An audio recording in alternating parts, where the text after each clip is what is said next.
Bueno, hablando del tiempo, hermanos, las artes siempre han manifestado interés especial por el tiempo, ¿no cree?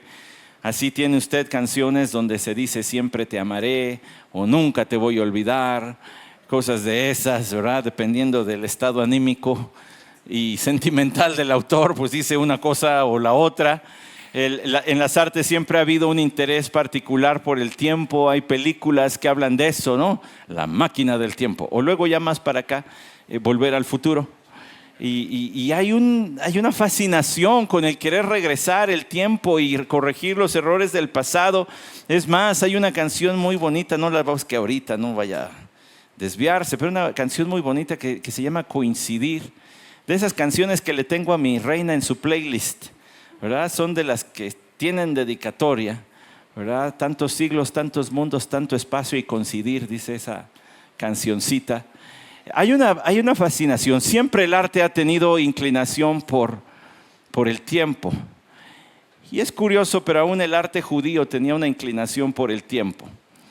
El Salmo 90 es parte del arte judío. Es parte de la música judía. Es algo que cuando se me acercaba a Ian para preguntarme de qué va a predicar, pastor, le dije, vamos a hablar de canciones de Dios para Dios. ¿Se acuerdan? Hace muchos años hice una serie de canciones de Dios para Dios y hablamos de varios salmos. Hoy vamos a ir al Salmo 90, que es un salmo que habla mucho acerca del tiempo. En este salmo, ustedes cuando lo leamos podrán notar que hay diferentes palabras que tienen que ver con la medida del tiempo.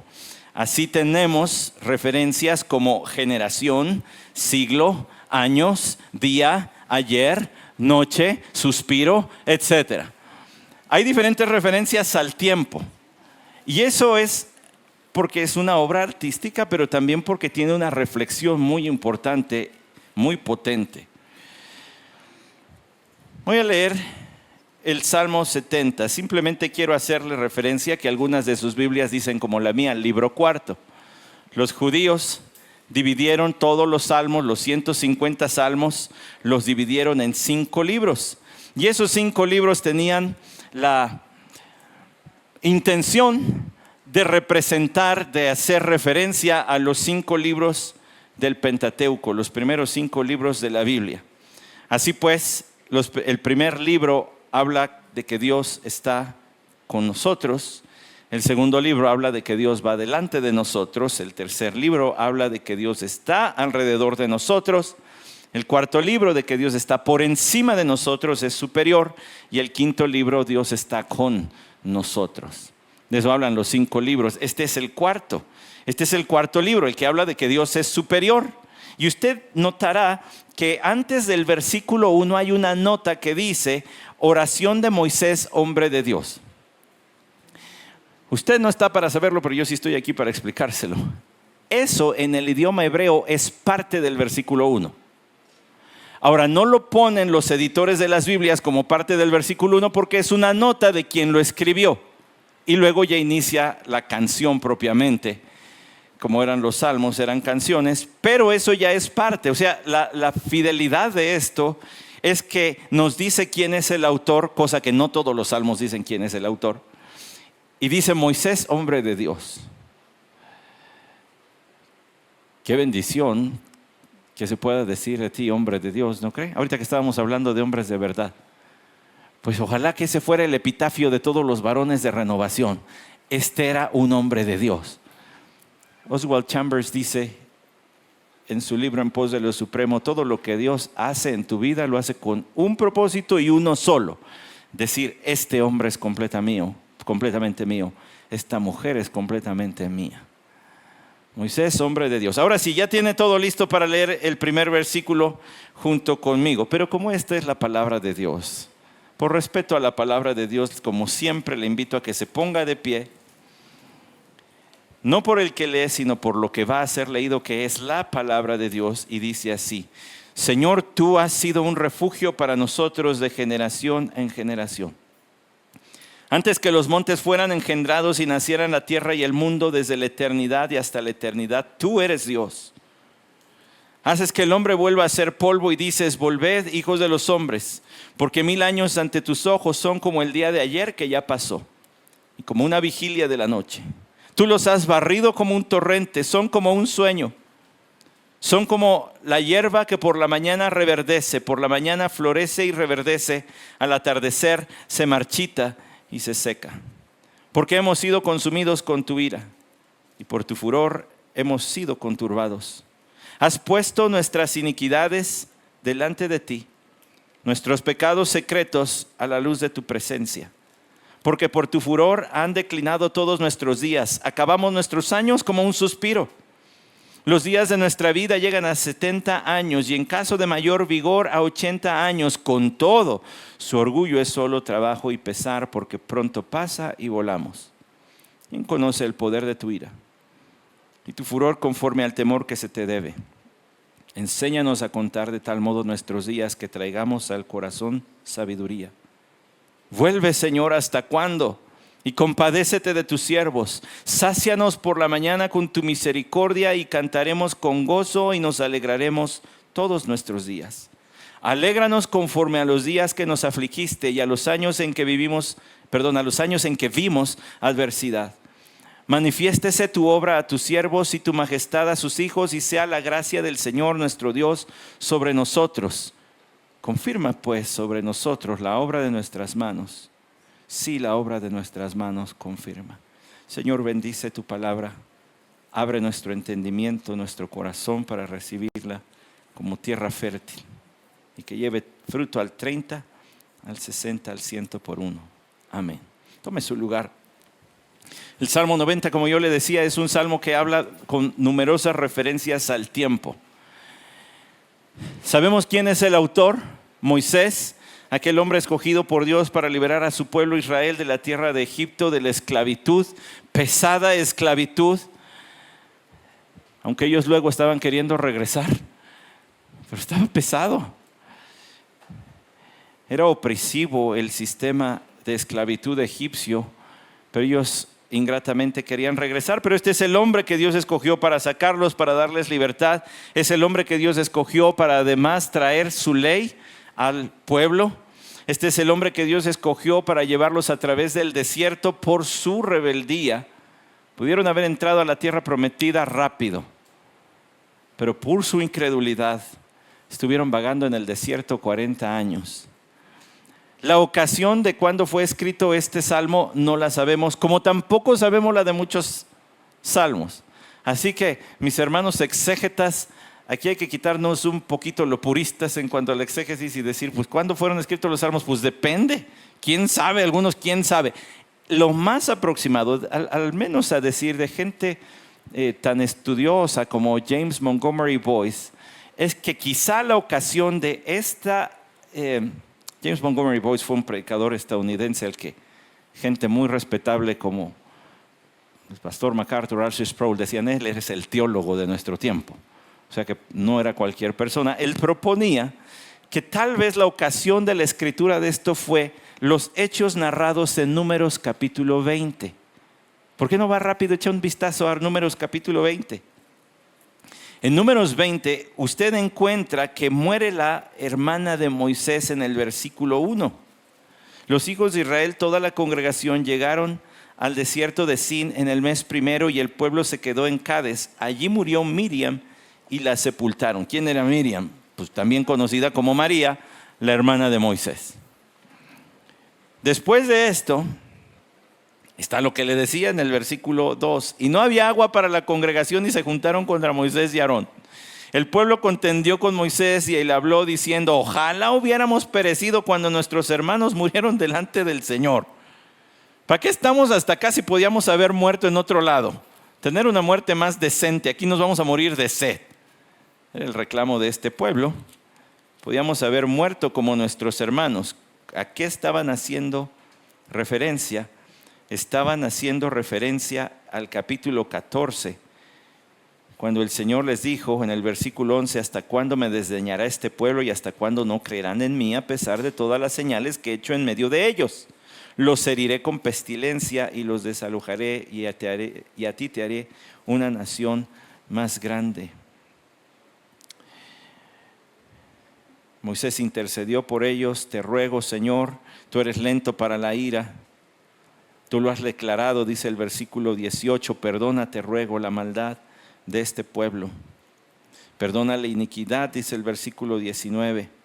Y él les dijo, versículo 20, entonces el Señor dijo, los he perdonado según tu palabra, pero ciertamente vivo yo, que toda la tierra será llena de la gloria del Señor. Ciertamente todos los que han visto mi gloria y las señales que hice en Egipto y en el desierto, y que me han puesto a prueba estas 10 veces y no han oído mi voz, no verán la tierra que juré a sus padres, ni la verá ninguno de los que me desdeñaron. Todos los que han ido muriendo, decían en el capítulo 20, ¿por qué no hemos corrido la suerte de ya estar muertos en vez de ahora tener que enfrentar la muerte por sed, por inanición? ¿No sería mejor haber muerto así? El Señor le dijo a Moisés, de todos los que sacaste de Egipto, solamente van a entrar 2 a la tierra prometida y se llaman Josué y Caleb. Todos los demás se van a morir aquí. Los hijos de ellos entrarán, pero todos los demás se van a morir aquí. Más adelante en Números capítulo 20 usted encuentra que muere otra persona. Murió Aarón. Y en el versículo 29, solamente para resumir ese episodio, cuando toda la congregación vio que Aarón había muerto, toda la casa de Israel lloró a Aarón por 30 días. Personas muy queridas, líderes tremendos, Moisés, Aarón e incluso Miriam, o María pues. Entonces algunos hermanos muy estudiosos de la Escritura dicen, ¿cuándo pudo haber Moisés tenido un momento de reflexión tan profunda en cuanto al paso del tiempo, la brevedad de la vida, como habla este capítulo o Salmo pues 90? Pues probablemente en el capítulo 20 de Números se halle la ocasión cuando, movido por el Espíritu de Dios, porque esto es palabra inspirada de Dios, plasmó el Salmo 90. No son las únicas canciones, está el Cántico de Moisés en Éxodo 15, hay otro en Deuteronomio y así, pero este es uno de los grandes éxitos de Moisés. Si se publican sus grandes éxitos, tiene que estar allí. Ahora es una canción, eso se lo advierto de una buena vez, es una canción. Y usted tiene que leer los salmos como canciones, no como escritos doctrinales del Nuevo Testamento, las epístolas. Con eso lo que quiero decir no es que no haya doctrina aquí, sino que la doctrina no va a ser transmitida por argumentos contundentes, como escribiría alguien avesado en leyes un documento para probar el punto que está queriendo decir, sino que lo va a retratar por medio de imágenes de la vida diaria. Lo que se le llaman también figuras literarias. Por eso es que esto es una poesía y tiene esas libertades. Para empezar, fíjese lo que dice: Señor, tú has sido un refugio para nosotros de generación en generación. Tú has sido un refugio. Bueno, evidentemente Dios no es una casa, Dios no es una construcción, pero está utilizando el lenguaje de un poeta para decir: tú eres nuestra casa, Señor. Y para empezar a tambor batiente, Moisés llama a Moisés Señor. No le está llamando Jehová. La palabra traducida aquí de Señor es la que es Adonai. Es el que es el dueño de la tierra. Es el que es el dueño de las personas. Es de aquel que habla el Salmo 24 cuando dice: de Jehová es la tierra y su plenitud, el mundo y los que en él habitan. Todo le pertenece a Dios, hasta la pelusa que se acumula en el fondo de tus bolsillos, pasando por la cartera, monedero o lo que uses, y tu vida, todo le pertenece a Dios. Él es Adonai, Señor, Dios, dueño nuestro, amo nuestro. Bueno, es que los primeros 2 versículos Moisés reconoce a Dios. Luego del 3 hasta el 12 reconoce la brevedad de la vida y del hombre, y luego del 13 al 17 hace una serie de peticiones en función a ese reconocimiento de la grandeza y eternidad de Dios y la brevedad del hombre. Señor, tú nos has sido un refugio. Tú has sido un refugio para nosotros de generación en generación. Póngase en las sandalias de Moisés tantito y piense en la historia judía. Si usted lo lee como mexicano, a lo mejor esto no le suena mucho. Porque lo más probable es que al menos en mi familia, no sé que me corrijan, pero al menos en mi familia, del lado de mi padre, la familia Fuentes, la fe se regresa hasta nuestro abuelo Adán. Pero de ahí para atrás, ¿quién sabe? Entonces decir de generación en generación, pues estoy hablando de 2 generaciones para atrás, pero Moisés no tenía 2 generaciones para atrás. Moisés se podía ir mucho más atrás. Se podía ir a José. Se podría ir a Israel o Jacob. Se podría ir a Isaac. Se podría ir a Abraham.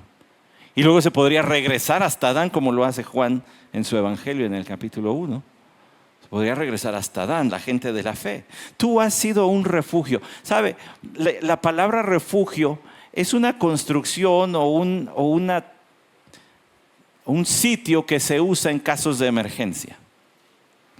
Podría ser entendida la palabra refugio como una habitación. Tú has sido nuestra habitación. Va a decir, ¿y ahora por qué saca eso? Voy a decir por qué. Porque no me lo va a creer, pero a mí no me gusta viajar. Yo sé que no me lo cree, pero no me gusta.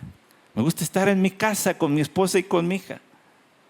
Entonces cuando llego a algún sitio, a ver si termino la anécdota sin sacar lágrimas, quién sabe.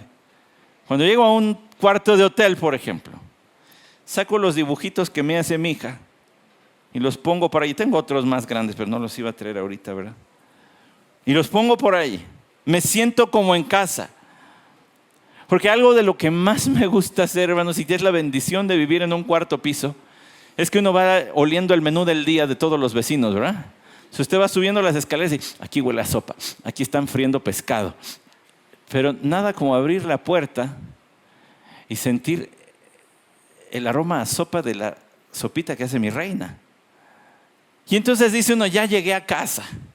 Aquí sí me quito la corbata y me quito los zapatos y me siento, ¿verdad? Si usted me invita a su casita, pues me sentaré con propiedad, pero no espera que yo me siente así en mi casa, ¿verdad? Parezco león marino en roca. Algunos se identificaron, creo, conmigo. Pero porque estoy en mi casa. Moisés dijo, Señor, tú eres nuestra casa. Ahora piénselo bien. Moisés andaba conduciendo un pueblo por el desierto. Y cuando la nube se movía o la columna de fuego, había que moverse. Y cuando se detenía, había que sacar otra vez todos los tiliches para acampar. Sácate las pieles y sácate las cuerdas y las alcayatas y otra vez a montar la tiendita. Y cuando diga, vámonos otra vez. No hay estabilidad, no había estabilidad para ellos, solamente una, tú eres nuestra casa. Nosotros habitamos en ti. Andamos de un lado para el otro, pero nosotros habitamos en ti. El lugar no es un lugar, es una persona donde estamos cómodos, donde estamos seguros y eres tú, Dios. Qué grande eres, Señor. Bueno, nada más les recuerdo que el apóstol Pedro dijo, os escribo a vosotros extranjeros y peregrinos. Y no es que los creyentes que ella le estuviera hablándoles no tuvieran dónde habitar, no tuvieran casas, que andaban corriendo por la persecución, pero él les estaba hablando en sentido espiritual. Ustedes no son de esta tierra. El apóstol Pablo escribió a los filipenses diciendo, nuestra ciudadanía está en los cielos. Aquí estamos de paso. Porque nuestro refugio es el Señor. Porque nuestra casa es Dios. Moisés exalta la grandeza de Dios primero como su lugar donde él se siente cómodo. No tengo una casa donde poner. Mire, no tengo títulos de propiedad, no tengo escrituras, Señor. No tengo un pedazo de tierra que yo llame mío, pero tú eres mi casa, en ti. Yo me siento seguro. Con razón el Señor Jesucristo decía, Juan capítulo 15, permaneced en mí. Y algunas versiones traducen habitad en mí. Refúgiense, quédense. La idea es esa. Te pones en Él y viene la paz, como cuando llegas a tu casa, después de un día de trabajo, después de lidiarle con el del camión que venían frenando y jalando y ya traes tortícolis por su culpa. Llovió y ya te mojaste todo. Más todas las presiones del trabajo, pero llegas a casa y dices, bueno, sí, pero eso se acabó. ya estoy en mi casa. Así el creyente llega a Dios, pero ya estoy en mi casa. Todo lo que necesitas es venir a Él, de generación en generación. El versículo 2 dice: antes que los montes fueran engendrados y nacieran la tierra y el mundo, desde la eternidad y hasta la eternidad tú eres Dios. Quizá la inspiración de Moisés para este versículo venía de su andar por la tierra una y otra vez, y pasar por montes y pasar por cerros, y decir: Señor, antes de que todos estos fueran engendrados, tú ya eres Dios. ¿Cuándo fue engendrada la tierra? Bueno, posiblemente Moisés no tenía aquí en mente el diluvio. Ahorita le voy a decir por qué hablo del diluvio. Lo más probable es que haya tenido en mente Génesis capítulo 1, cuando dice allá que el Señor creó la tierra, ¿verdad? En el versículo 1, en el principio creó Dios los cielos y la tierra, y luego vino la creación de la luz en el versículo 3, pero más adelante, a donde yo le quiero llevar, en el versículo 10. Bueno, desde el 9. Entonces dijo Dios: júntense en un lugar las aguas que están debajo de los cielos y que aparezca lo seco. Y fue así. Y llamó Dios a lo seco tierra, y al conjunto de las aguas llamó mares, y vio Dios que era bueno. Al principio la tierra era una pelota cubierta por agua, hasta que Dios dijo: sepárense, y surgió lo seco. Seguramente allí surgió no solamente el sistema hidrológico, sino también la orografía de la tierra, es decir, los relieves. Ahora, ¿estaba allí el Popocatépetl cuando el Señor lo dijo? No lo sé, pero es probable que no. Porque hubo un cataclismo de tamaño mundial, que fue el diluvio. Y usted recuerda que las corrientes internas de la tierra brotaron. Entonces eso implica que hubo sismos enormes. Lo más probable es que el relieve que hoy tenemos en nuestros días no haya sido el relieve antes del diluvio. No se lo puedo firmar con sangre, pero es lo más probable. Y si no le gusta, le presto, le dejo ver mi comentario de Henry Morris, para que vea que eso es muy probable, que no haya sido ese relieve. Pero de todas maneras, aunque Moisés hubiera visto el relieve, que no es el del prediluviano, pero sí el de ahorita, él tenía en mente la creación del mundo, porque él dice: antes de que fueran engendrados y nacieran. Es decir, en la creación, desde antes de la creación. Fíjese esta frase: desde la eternidad y hasta la eternidad tú eres Dios. Eso hace referencia a la eternidad pasada, al infinito hacia atrás, desde la eternidad y hasta la eternidad futura. Hay alguien que es seguro y es estable, y ese es Dios. Moisés no tenía muchas cosas estables en su vida, pero sí a Dios. Y usted y yo no tenemos muchas cosas estables en nuestra vida, pero sí a Dios. Él es el mismo ayer y hoy y por los siglos. Y lo que dice de Jesús ahí en Hebreos 13 aplica también al Señor Dios Padre. Jesús es el mismo para siempre, Dios es el mismo para siempre. No va a cambiar jamás. Él es Dios. La visión de Moisés es exaltada de Dios, porque él tiene en mente a todos los que conoció, que ahora ya se fueron. De manera sobria y contundente, nuestra iglesia tuvo 2 recordatorios esta semana de lo que estamos hablando hoy, de la brevedad de la vida. Con el fallecimiento de la mamita de nuestra hermana Rosy, a quien pudimos acompañar el jueves pasado junto con nuestro pastor Isra. Y luego el fallecimiento de la tía de nuestra hermana Brenda Emilia, con quien estuve ayer en la funeraria en la noche. Lo súbito, un accidente automovilístico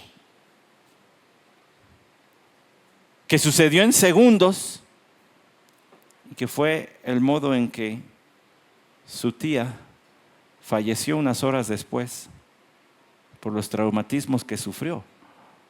Esta iglesia tuvo 2 recordatorios de eso en una semana. La brevedad de la vida.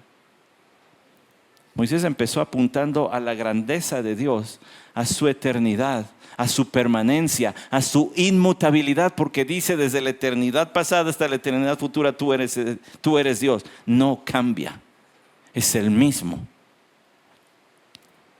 Bueno, ya ni le digo de los cambios que sufrimos todos, ¿verdad? Sufrimos cambios emocionales desde la niñez, adolescencia, juventud. Luego nos estabilizamos, pero seguimos cambiando.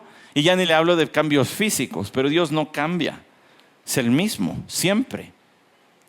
Pero Él dice, tú eres Dios. Eres Dios. Yo le dije que Moisés habla de la superioridad de Dios sobre el hombre aquí. Y luego lo contrasta con la fragilidad de la vida humana. Por cierto, le quiero avisar algo, no vamos a acabar hoy. Ya se dio cuenta, ¿verdad? La segunda parte de los versículos, precisamente del 13 al 17, vendrán la siguiente semana, aunque haré referencia a parte del 17 hoy.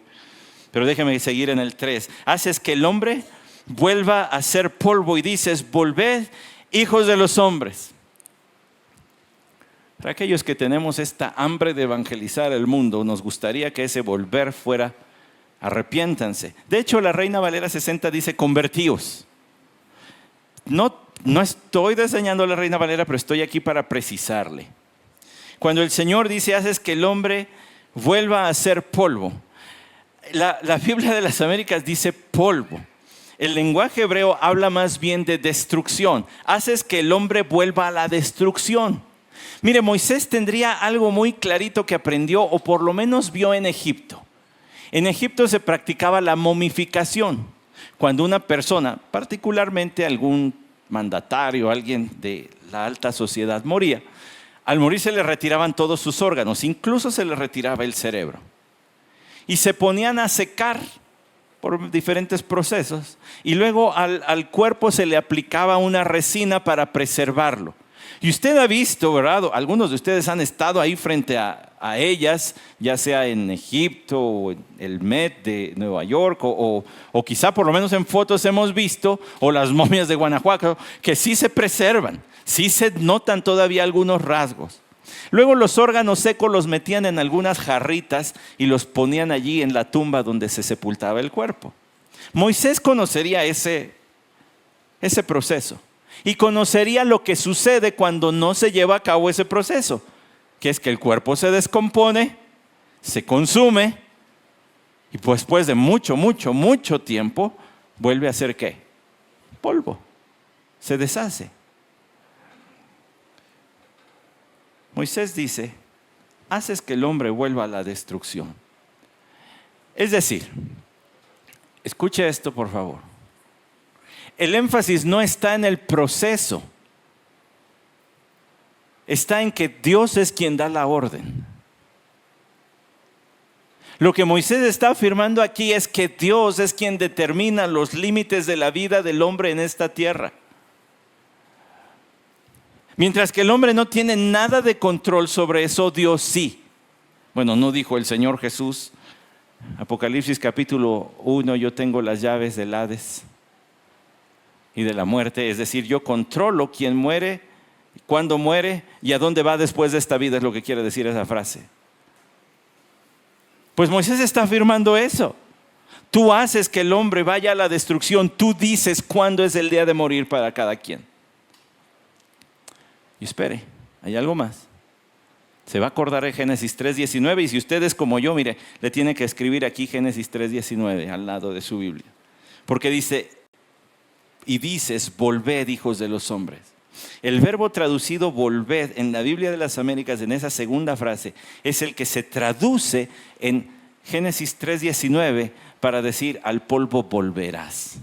Es el mismito, por eso aquí le pusieron volver. No dice regresar y dices regresad hijos de los hombres. Dice volver, porque Moisés está haciendo referencia a Génesis 3:19. Él escribió Génesis. Y él está diciendo, vas a regresar al polvo. Tú le dices a los hombres cuándo es su turno de regresar a ser polvo. Porque en realidad, hermanos, somos polvo vivo, pero polvo amado por Dios. Polvito que Él le da vida y ama. Porque 1000 años ante tus ojos son como el día de ayer que ya pasó y como una vigilia de la noche. 1000 años. Segunda de Pedro 3:8, ¿se acuerda? Porque para el Señor 1000 años son como un día y un día como 1000 años.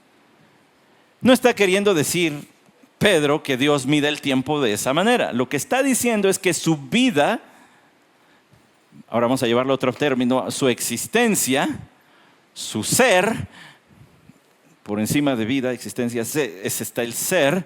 El ser de Dios no se mide por los minutos y segundos, como yo los veo aquí, ¿cuántos me quedan? Gracias por añadir 3 horas más, Diego. No se mide, Dios no mide el tiempo, Dios no está limitado, ni se rige por la agenda de nadie, ni se rige por la sucesión de días y noches. Él la inventó. Pero Él no dice, ay, es bien tarde para escuchar tu oración, Israel, discúlpame, mañana te atiendo, hermano. No, Él está por encima de eso. ¿Y los meses tienen algo que ver? No, y los siglos tampoco, y los milenios tampoco, porque Dios es eterno. Él trasciende el tiempo. Nunca lleva prisa y sin embargo nunca llega tarde. Dios siempre actúa a tiempo, cuando debe ser. ¿Qué esperanza para nosotros, no cree? Todo lo que le pides al Señor, si Él lo concede, va a llegar en su tiempo. Y está bajo control y no pasa nada.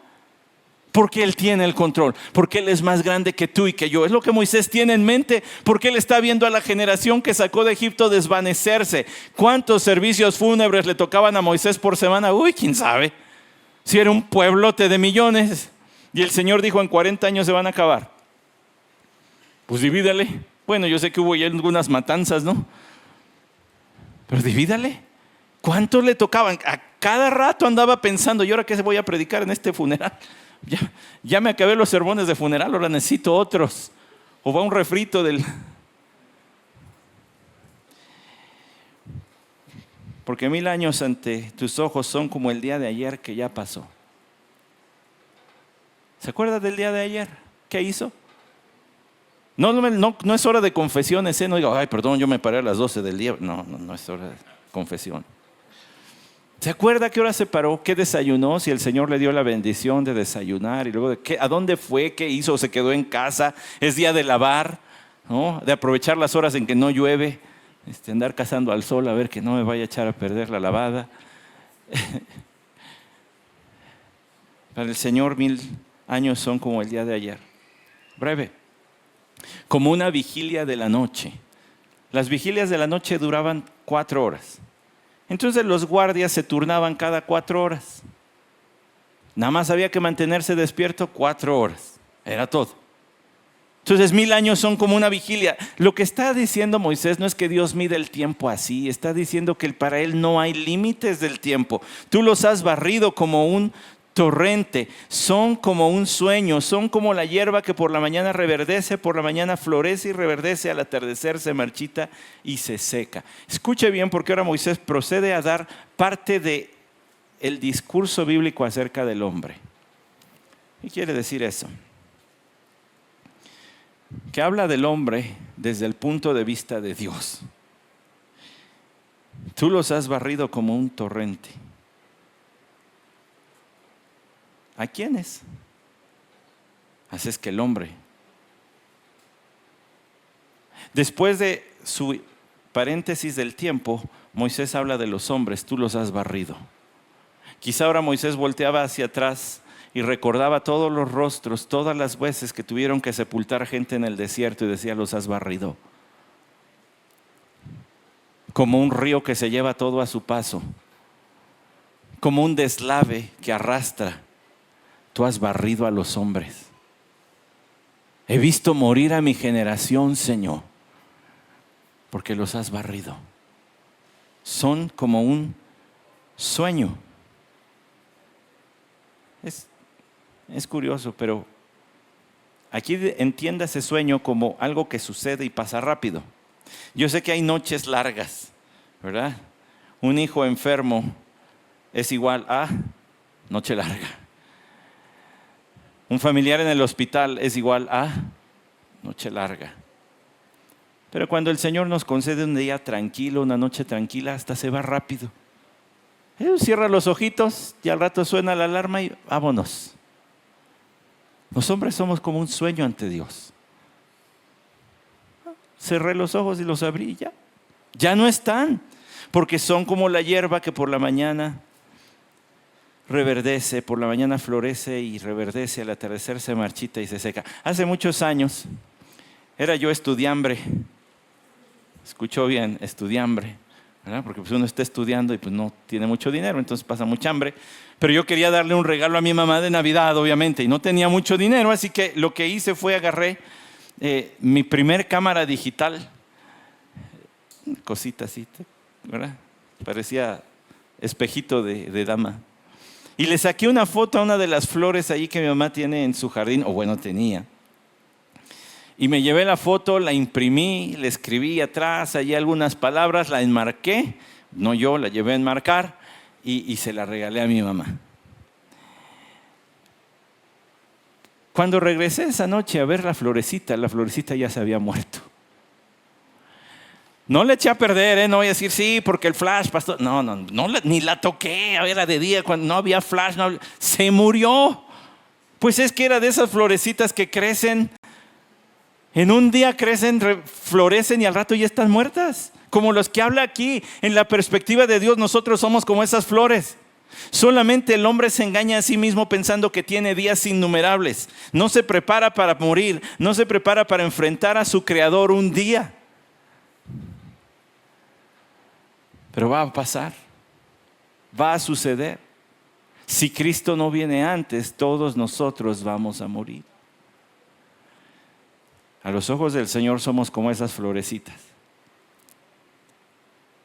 Y nosotros a veces vivimos sin tomar en cuenta a Dios. Mire, en el Salmo 91 hay una joyita que no me canso, bueno, hay muchas, pero hay una que no me canso de reflexionar en ella. Versículo 9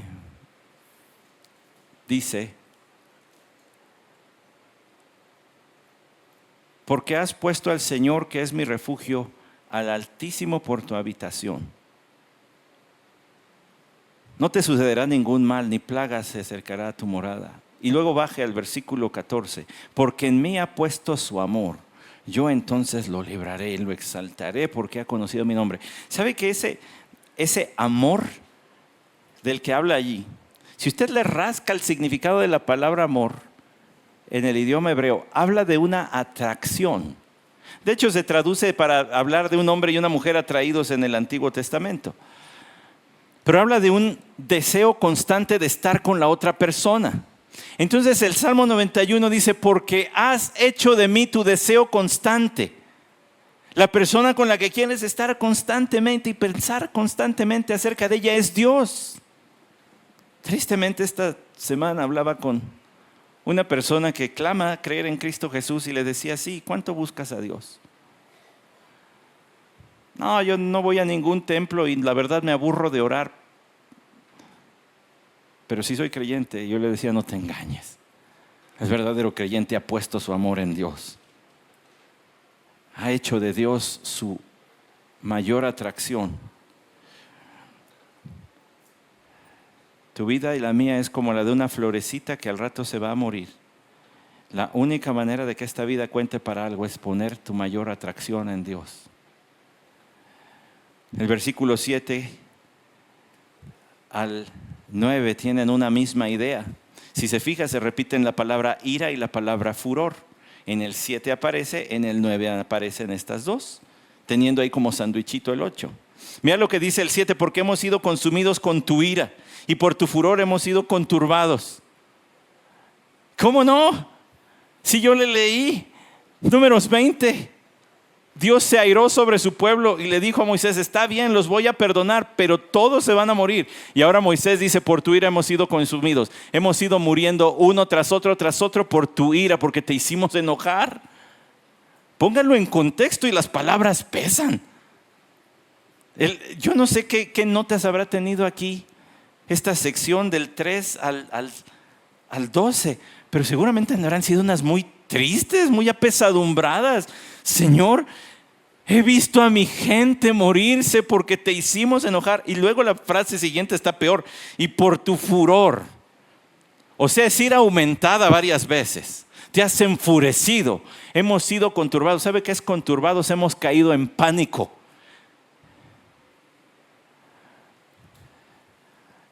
¿Se acuerda que Éxodo 20, cuando el Señor le dio la ley a Moisés, hubo relámpagos y truenos ensordecedores a tal grado que el pueblo le dijo a Moisés: ya no, que te hable a ti, a nosotros que ni nos hable, ahí arréglate tú con Dios. Pues Moisés dice: ahora estamos apanicados porque te hemos hecho enojar.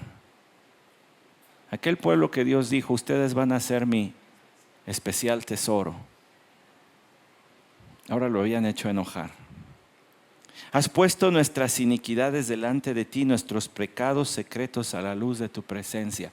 Hay una diferencia entre hablar de pecado y hablar de iniquidad. El pecado es la ocurrencia de la transgresión de la ley de Dios, pero la iniquidad es la recurrencia de romper la ley de Dios. Hemos roto tu ley una y otra y otra y otra y otra vez, y lo has puesto delante de ti, Señor. Como si dijeras: voy a estar pasando el video constantemente de todas las veces que me han ofendido. A lo mejor en nuestro corazón se empieza a levantar un argumento de no. La Biblia dice que Dios es amor, sí, pero también dice que Dios es justo y dice que es santo. Y en Él hay el perfecto balance entre justicia y amor, pero no va a dejar de ejecutar su justicia. Y por ejemplo está en Números 20, sí los perdono, pero todos se van a morir, va a haber consecuencias. Y luego, nuestros pecados secretos a la luz de tu presencia. Aquello que según nosotros hacíamos donde nadie se enteraba, lo pusiste allí delante de ti.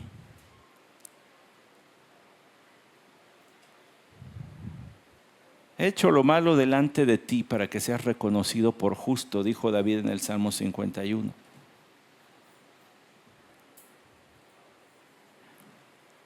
Moisés no está diciendo que en verdad haya pecados secretos. Irónicamente está diciendo: no hay pecados secretos porque todos los hemos hecho delante de ti.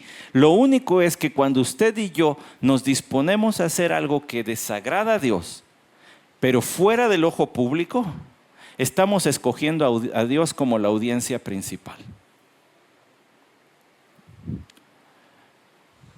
Como si entráramos al escenario de un teatro a cometer ese pecado, y el único que estuviera allí, sentado en primera fila, es Dios.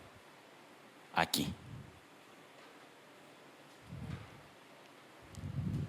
Aquí voy a ver el celular donde no debería verlo. Aquí voy a escribir ese mensaje de texto lleno de odio que nadie debería recibir jamás. Porque tu furor han declinado todos nuestros días. ¿Se acuerda de Génesis 6:3? Entonces los hijos de Dios se juntaron con las hijas de los hombres. Y Dios dijo: no voy a contender para siempre con ustedes. Por tanto, sus días van a ser máximo 120. Porque vivían de a 900, de 800. Imagínense. Me acuerdo que en mi cumpleaños 673 hubo pastel de vainilla. Pues una mente gigante que debían tener para acordarse. Pero Dios redujo la vida del hombre, por eso dice: han declinado por tu ira. Génesis 6:3, Moisés escribió Génesis. Y luego dice: acabamos nuestros años como un suspiro. Literalmente, acabamos nuestros días como un... así de breve. Literal es un sonido, pero se relaciona con un suspiro. Los días de nuestra vida, dice el versículo 10, llegan a 70 años y en caso de mayor vigor a 80 años. Con todo su orgullo es solo trabajo y pesar. Ahora, tenga cuidado allí. Moisés no está poniendo límite, porque a lo mejor usted y yo conocemos personas que han vivido o que están viviendo más de esas cantidades. Moisés solamente está utilizando los recursos del poeta para decir 70, 80 para dar cantidades de una vida larga. Y algunos de ellos no llegarían porque Dios les dijo: en 40 años se van a acabar. La generación que salió. Llegarían a 60, 70. Pero está dando estas cantidades y dice: con todo su orgullo es solo trabajo y pesar, porque pronto pasan y volamos. Porque al decaimiento de la fuerza, del vigor del cuerpo humano, al decaimiento de las capacidades intelectuales, al decaimiento de la vista y de los otros sentidos como el oído, entonces la vida empieza a ser más difícil, requiere de más ayudantes para realizar incluso las tareas más básicas. Por eso dice Moisés, es difícil, se convierte en algo pesado. ¿Quién conoce el poder de tu ira y tu furor conforme al temor que se te debe? Enséñanos a contar de tal modo nuestros días, que traigamos al corazón sabiduría. ¿Quién conoce el poder de tu ira y tu furor conforme al temor que se te debe, o la indignación, dicen otras versiones? Moisés ahora lanza una pregunta retórica, porque se está apuntando a él y a su gente. Nosotros hemos conocido eso. Nosotros conocemos el poder de tu ira. Nosotros te hemos hecho enojar y estamos pagando las consecuencias. Nosotros encendimos tu furor y estamos cayendo muertos como moscas en el desierto. A veces por miles, a veces por cientos, a veces de a uno, pero estamos muriendo como tú dijiste. Por eso hace su primer petición: enséñanos a contar nuestros días. No quiere decir Moisés que lleve la cuenta. Estoy viviendo mi día 25,340. No. A lo que él se refiere es: enséñanos a ver que lo que estamos haciendo vale la pena. Es más, brínquese al versículo 17, que será cuestión de la próxima semana, pero vea lo que dice la segunda parte del versículo 17. Confirma pues sobre nosotros la obra de nuestras manos. Sí, la obra de nuestras manos confirma. ¿Se imaginan andar caminando por el desierto 40 años? Teniendo que soportar además que te tiran mala onda aquellos a los que les quieres hacer bien. Tú los sacaste, bueno, Dios, pero a través de ti de Egipto, y estos dicen: ¿y quién te puso por líder? La rebelión de Coré, Nadab y Abiú, y muchos otros, hasta sus hermanos. Y el Señor, en su palabra, Moisés escribió: confirma, establece todo lo que te dispusiste a hacer a través de mí. Haz que valga la pena. Mi vida es tan breve que aquello que logre hacer aquí, haz que valga la pena. Hace mucho que no hablamos del Señor Jesús en este sermón, y eso es raro, pero habría que trazar el panorama duro, realista, de la vida breve del hombre comparada con la eternidad de Dios. Nuestro Señor Dios es nuestro refugio. El Señor Jesucristo dijo: habiten en mí, permanezcan en mí. Pero ahora déjeme recordarles también las palabras del Señor en Mateo capítulo 6, y ya casi terminamos, ya el avión ya está descendiendo. Mateo capítulo 6,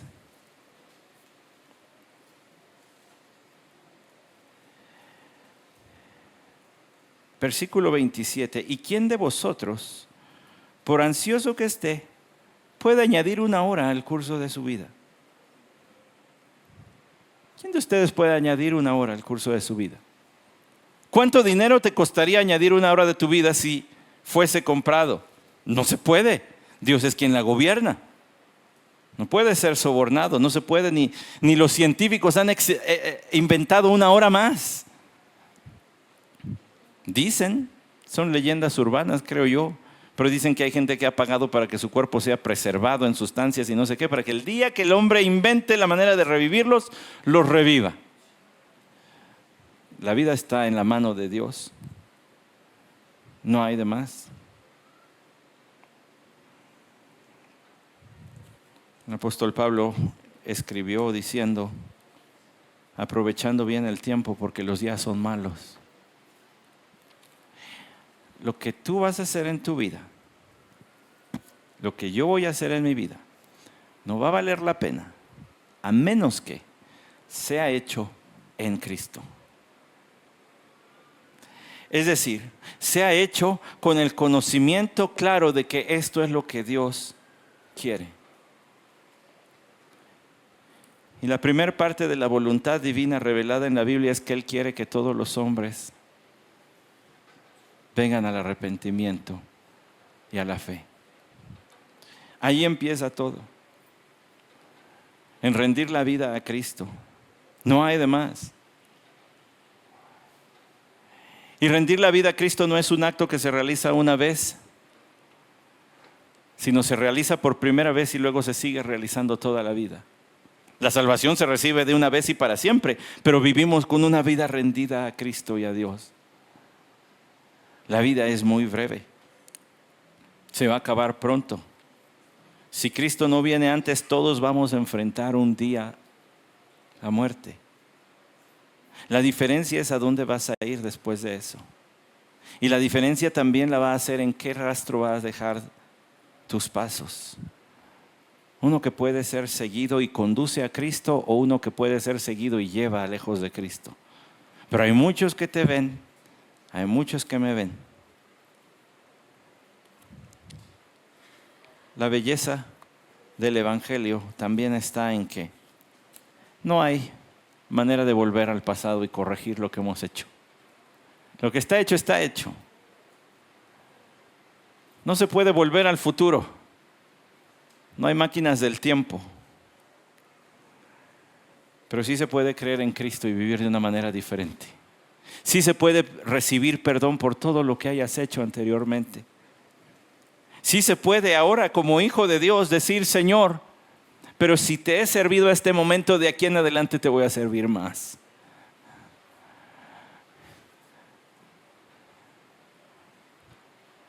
¿Alguna vez escucharon las palabras: el mundo no ha conocido lo que Dios puede hacer a través de un hombre totalmente entregado para su gloria? Y cayeron en los oídos de un muchachito llamado Dwight. Ese muchachito llamado Dwight trabajó en una zapatería. Un día un varón, maestro de escuela dominical, fue a la zapatería donde trabajaba Dwight y le dijo: vine a verte porque tú no has rendido tu vida a Jesús. Y le predicó el Evangelio. Y Dwight rindió su vida a Cristo. Dwight nunca tuvo títulos académicos, universitarios. Lo que Dwight conocía era este libro. Y se dedicó a predicarlo. Por cierto, su apellido era Moody. Y hoy hay un instituto Moody. Hay una iglesia Moody en Chicago. Y hay un legado de gente que fueron alcanzadas por su predicación.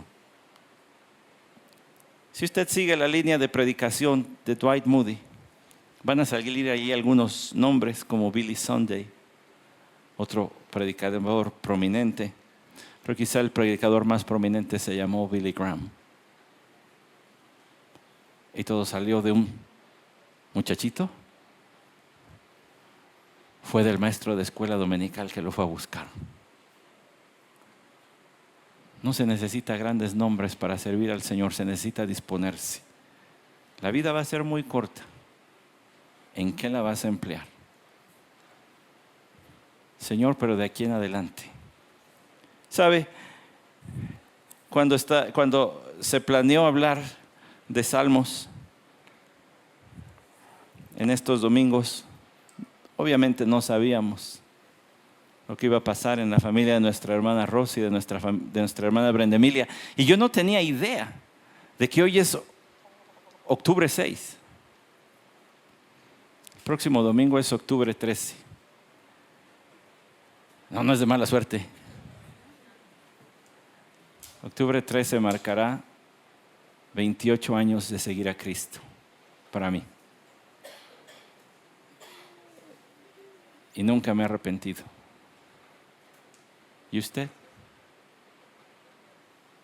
Pero si ya te he servido, ahora te voy a servir más. Vamos a orar. Señor, gracias por recordarnos en tu palabra qué grande eres. Misericordioso, compasivo, lento para la ira, grande en misericordia. Bueno, perdonador. Y aunque hemos hablado ampliamente del pecado, porque era necesario hablar de eso para entender la brevedad de la vida, tú dijiste, la paga del pecado es muerte. Eso no opaca la grandeza también de esos primeros 2 versículos. Señor, tú has sido nuestra casa. Para estos que somos extranjeros y peregrinos, somos bienvenidos. Nos sentimos cómodos cuando llegamos a ti. De generación en generación. Desde la eternidad y hasta la eternidad, tú eres Dios. Si te he servido, ahora te quiero servir más. Y ruego que muchos de los que están aquí, sus corazones se inclinen a decir, Señor, si hasta hoy te he servido, pues ahora te voy a servir más. Y voy a aprovechar cada instante de esta vida.